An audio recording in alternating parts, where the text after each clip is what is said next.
Because to go by the forms, you have to think. And the thoughts is the function of the mind. So if you look at the forms, then you're making your mind come alive. And then it's an hindrance to the path of spirituality. So mind is going to keep doing its job, but mind itself becomes less important. So the names and forms becomes less important. So it is an interruption in the meditation. The thoughts are interruption in the meditation. So instead of focusing on the forms and names and all that, focus on aura of consciousness.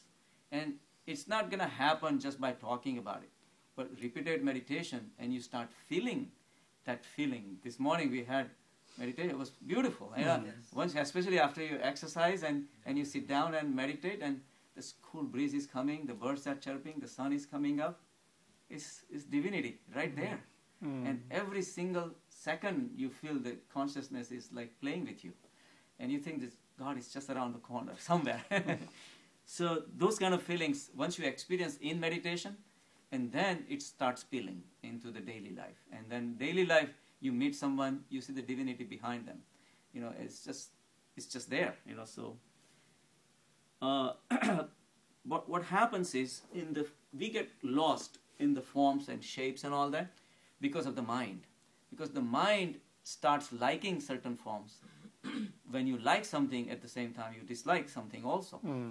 So we don't realize it. We are happy because of the certain forms and shapes and size we liked, but are not realizing that whatever other object that does not have that shape and size and form is going to be disliked by us. So there's going to be a friction. So likes and dislikes, we always go bounce back and forth, right, at the mind level. And that's where we suffer. So you go down to the point where the differentiation is just not possible. Like we always say, I can easily differentiate it between you and you, right? It's easy. But then when I think of you both as a human beings, there is nothing much to differentiate because you both are human beings. But then I put a puppy next to that. Oh, there is a human being and there is a dog. So there is a differentiation. But then this is alive, then I put a piece of rock there. The rock is not alive and these things are alive. So then there is still differentiation then. But then you keep removing all the differences. What is left? What is left is existence. All which is left is existence. So the existence itself becomes the form of consciousness. So whenever you start seeing, say, okay, this exists, and this exists. So whatever exists has to be the consciousness. So then you start looking everything that exists as a consciousness. So it all depends at what level you look at the things in a different way. So it's like when you are thirsty and somebody gives you water, you're so happy that to even get the water. But when you're not thirsty, I give you water and I give you Coke, and you want a Coke. Yeah. Because you have two choices now. So when you go down to the bare bottom of your spiritual level, then everything is okay with you. And that's why Vijay says, everything is all right, nothing matters. So forget about everything and just meditate. So eat everything. Eat everything with consciousness. You don't even know what you ate. Wait till 12. So this consciousness is again the existence, and then to realize the existence everywhere else you have to be aware. So, and again we talked about that in the past, that we don't think about that awareness is extremely important for us to have that experience. Without awareness you have nothing. So in meditation that's what we do. We not only exist, but we are continuously aware. And that's the difference between meditation and the deep sleep. In the deep sleep also, we lose our contact with the forms, the shapes, the size, all the outside world contact we lose. In a deep sleep, we have no dreams. So it's all gone. So we are really down to consciousness, yes. But we are not conscious. We are not aware. Our awareness is not there. We are aware of that state of deep sleep state when we wake up. But at that particular time, we are not. So that's the difference between meditation. In meditation, you are above the thoughts. In deep sleep, you are under the thoughts. And this existence and the awareness is something that's going to stay with you all the time. Even after your body dies, even if your life changes, this is something is your long-lasting companion. That is you. It's not even a companion. It is you. And that awareness is something you can cherish, you can play with it. It's you, yourself. So, and that's something that can stay till the last day of your life. It's never gonna get old. It doesn't have any form, and that's the real consciousness. Right? There is no last day then. Yeah, of the body. Of the body it is. So feel it, perceive it, enjoy it, as this is the only true companion that you have, and that is your true swarup, and that is the intimate experience of the reality. So, Yoga Vasistha has a beautiful saying. And Yoga Vasistha, someday I would like to take that. It's such a very bold book. It comes out with such a confidence. He says, I am hope, consciousness is talking, and we have said that before. I am hope, I am the world, consciousness is talking. I am time, I am the one, and also I am the many. Hence, saturate your mind with me. Be devoted to me. Salute me. Thus, constantly united with me, and with me as your supreme goal, you will reach me. So that high level of dedication you have to develop to reach to that level. And you have to saturate your mind completely with all that you are thinking of nothing but consciousness all the time. Then you will reach there. So whenever people say it is tough, it is difficult, we are not able to do it, the devotion is not there. Mamokshatvam. Mamokshatvam.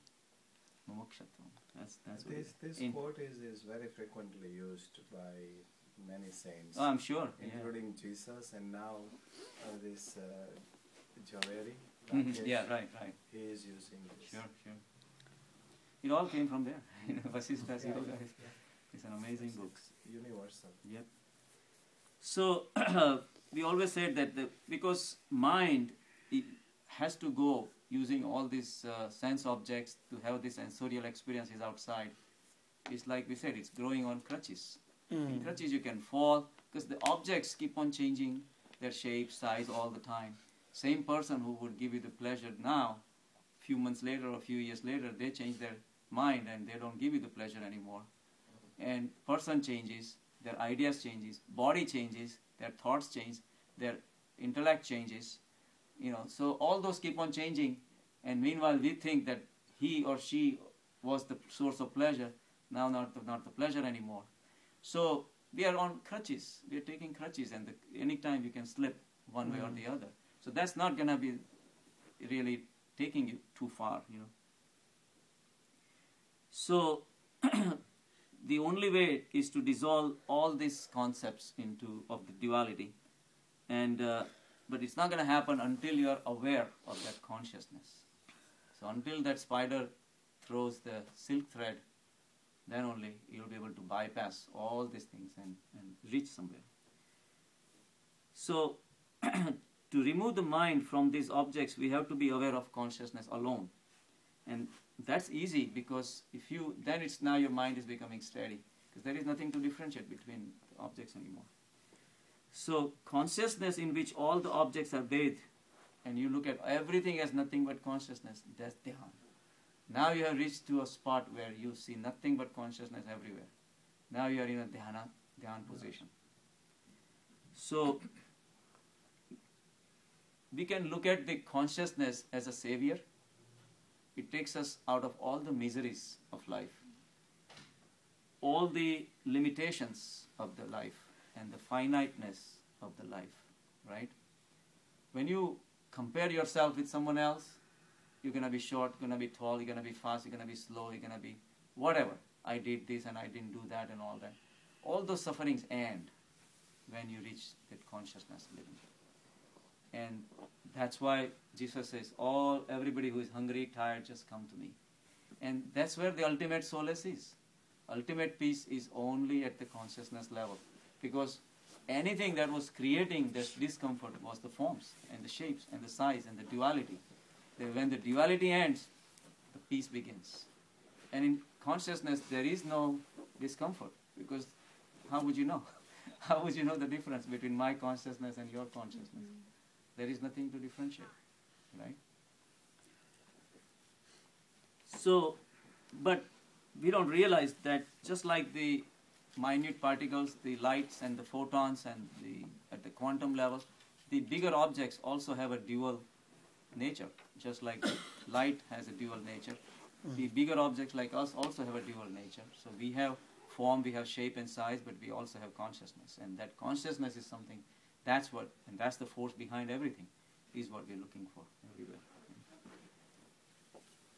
So when an individual experiences himself as nothing but the awareness, constantly and continuously, and everywhere else he sees the awareness, and that's dhyana. And then the meditation, and then this will shower him with supreme sense of fulfillment and completeness of happiness. So that experience will be extrasensorial. It cannot match with any regular sensorial experience. So that is a lot beyond that. So when you meditate on a chosen object, then it is dharana, because you're focusing on one object. Dhyan is, you're already merged, and you're thinking of consciousness everywhere. You're not really focused. But there is, again, very subtle difference. In the beginning, you may look at everything as a concept, looking for consciousness, looking for God everywhere. But then you're still using God as an object. But then it becomes an automatic thing. So from dharana, you go to dhyan. So, they say having one idea that everything is Brahma and not having any other modifications and to dissolve all the thoughts is samadhi. So ultimately, you don't even accept the existence of forms and shapes. The duality just disappears, and that is samadhi. And that is the state of mindlessness. Mind just doesn't exist. So, so we have to realize that objects of the world are not just objects, but they are objects bathing in the medium of consciousness. They are playing in the ocean of Brahma. So everything is bathing. It's like a big source of light, and particles are floating. But ultimately, it's the source of light that's the most important. Otherwise, nothing is there. So, object of meditation is to disidentify of oneself with the objects and identify with the ocean of Brahma.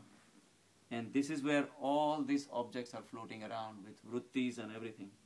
And just like the waves are floating on the ocean. But ultimately, it's the ocean we have to think of, right? So, this way, being in a continuous awareness of Brahma and admitting nothing else, even for a fraction of a second, is the first-hand experience of samadhi, or jnana. That's what they call it, the real knowledge. And that's what we call aparoksh anubhuti. That's your self-realization, that everything is dissolved into just nothing but intimate experience. And yet, somebody looks at you, they can't tell the difference. He said, this is how inside we are talking, right? See, we take the steps, outside steps, yum, they can tell. Asanas, if you're doing, they can tell. But niyams, they cannot tell. If you have decided not to steal, you have to decide to be honest. They don't look at you. These are the limitation of duality. Duality, you cannot tell who is honest and who is not from outside, right? These are your internal arrangements. If you have reached enlightenment, I'm not going to be able to tell. Only you can tell. So that's why I say aparoksh anubhuti. Aksh means I. Par aksh means somebody else's I. Aparaksh means not somebody else's I, but your own experience. And that's what meditation is about. And that's what samadhi is about. So, so this will happen only when the seeker ends the vrittis that he is Brahma and lives as Brahma himself. So in a state of thoughtlessness, even the thought that I am Brahma disappears. And what is left is Brahma himself, without any vrittis, without any colorings. And at that point, the rivers become ocean. And you merge with the ocean, the individual identity of the river just disappears. And you are ocean. That's it. You can transform yourself from human being to Brahma. Simple, right? That's even like it's even that analogy is still not perfect analogy. Like when you're talking about the state of samadhi. I'm sure there are more steps beyond that. They say there are 14 more steps. Let's reach at least one step, and then we'll go further. That's what Buddha said, though. After there are 14 steps above. 14 steps. 14 steps. Right. So dharana is. We are at the third or fourth. Right. So dharana is the recognizing that all objects are Brahma. Dhyan is the act of lifting one's mind from the objects and positioning nothing but Brahma. And then samadhi is dropping of vrittis of all the, and distancing yourself just to be Brahma everywhere and enjoy that experience, right? So they say this should be practiced constantly by the seeker. It's not just enough to just listen and just talk, and until you practice, it doesn't become part of you, because it's an experience. Experience you cannot be taught, right? Experience is something you have to experience, simple. So until one gets total control on oneself, it cannot enter into this pure, divine state. And you have to clean up your act as far as your daily living is concerned. There has to be truthfulness, there has to be an honesty, there has to be non-possessiveness, aparigraha. Your constant thoughts of acquiring more and more has to go. You have to be happy with what you have. And all these things combined together, then only little by little, and constant practice, of course, of the meditation, all these things ultimately will lead to samadhi. So normally it's like when you experience bliss, during the meditation, it's just an experience. It's what they call krutyam. It's an artificial one. You're doing all these things to reach to that bliss state. So ultimately still you're chasing an object. So in the beginning it is just an object of pleasure. You're giving up all the daily objects of pleasure to, again, the bliss itself becomes an object of pleasure. But true bliss will follow at some point. It will become a spontaneous, it will become your nature. And when it's your nature, then it's a spontaneous thing. So that's why they say the Vedas are falling short. They just bring you up to here. Beyond that, everybody has to take their own journey on their own. So Vedas says these are the steps, this is what you do. And it's like a flight plan. The pilot says, okay, well, you single engine planes, you're taking in a rainforest and looking for Indiana Jones Temple of the Doom and things like that. Say, okay, go here, there will be a cave there, skull cave, there will be a fountain there, and there is there's a big waterfall, and then there will be a big cloud, and literally, if you read that Patanjali Yoga Sutra, in that is exactly that's how he has done it.